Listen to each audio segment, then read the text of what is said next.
Hey, what's going on, everybody?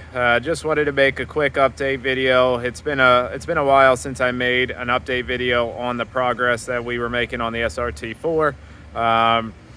In a nutshell, it's been I think a little over, let's see, 7 months, maybe into 8 months. I'm not sure, since we got it. When we got the car, it wouldn't start, wouldn't run, wouldn't shift, wouldn't do anything. So it's been a work in progress ever since. I knew it was going to be a total rebuild when I got it.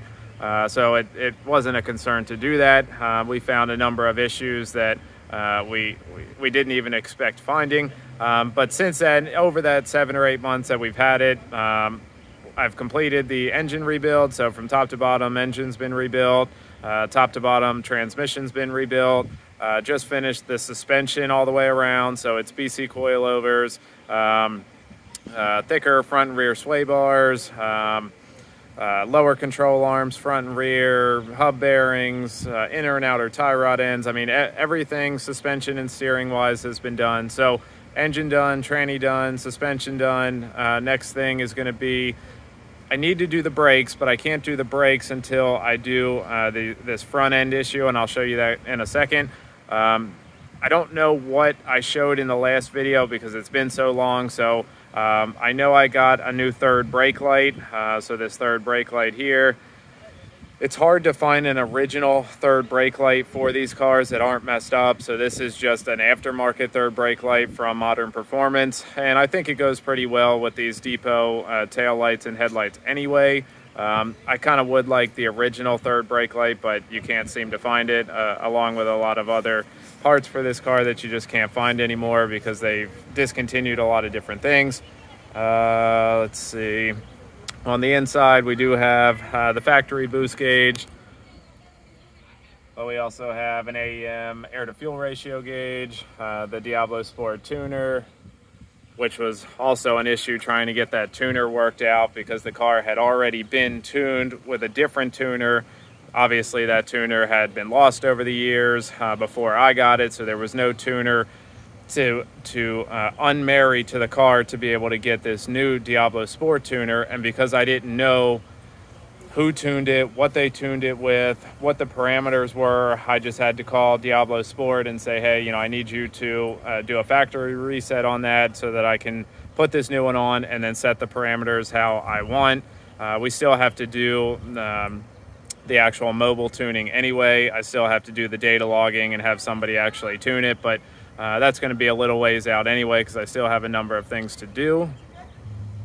So I still have to do the brakes, but before I could get to the brakes, I have to take this whole front end off. I have worked on the intercooler since then, put new headlights and fog lights in, and they do look pretty good, but everything is all crooked on the front end because of two previous accidents. Now, they were obviously low speed impacts, but they still were enough to mess everything up on the front end. So nothing sits right. The hood doesn't sit right, headlights, bumper, all the gaps are messed up. So it's pretty obvious, like how the headlights don't sit right, how this bumper compared to where the tire isn't right, the gap between the bumper and the fender, and then the gap between the hood and the fender. So everything's been pushed back from both the driver's side and passenger side. So unfortunately, the fix for that is to just cut off the whole front core support and then weld on a new straight front core support. So that way everything that mounts to it will be straight. The headlights, bumper, fog lights. It is going to need a new hood. This hood is totally trash anyway. But you can see how big of a gap there is right here. The driver's side isn't as bad, but the gap's still there, so nothing sits right. So like I said, I just have to cut that off and put in a new front core support so that everything that mounts to it will be even and straight like it's supposed to be.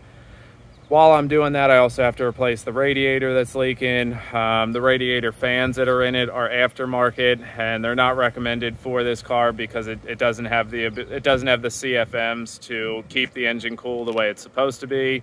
And I guess you guys can't really see it, but one example of that is this cowl right here has been melted along with the radiator coolant reservoir. Everything's melted because it's getting too hot back there, so I kind of have to figure out a way to get the heat out of there, whether that's a different hood with more ventilation, or maybe just cutting the cowl out like a lot of guys do for an external wastegate dump tube or something. So I haven't figured out what I'm going to do there yet, but while I'm in there, I have to replace the starter and the AC compressor, because forget riding in the summertime without AC. It's pretty brutal even with the windows down. So I got to get that done so we can ride comfortably, and once that's done, then I can go on to the brakes, and then the interior, and then the exterior, because it's still pretty ugly.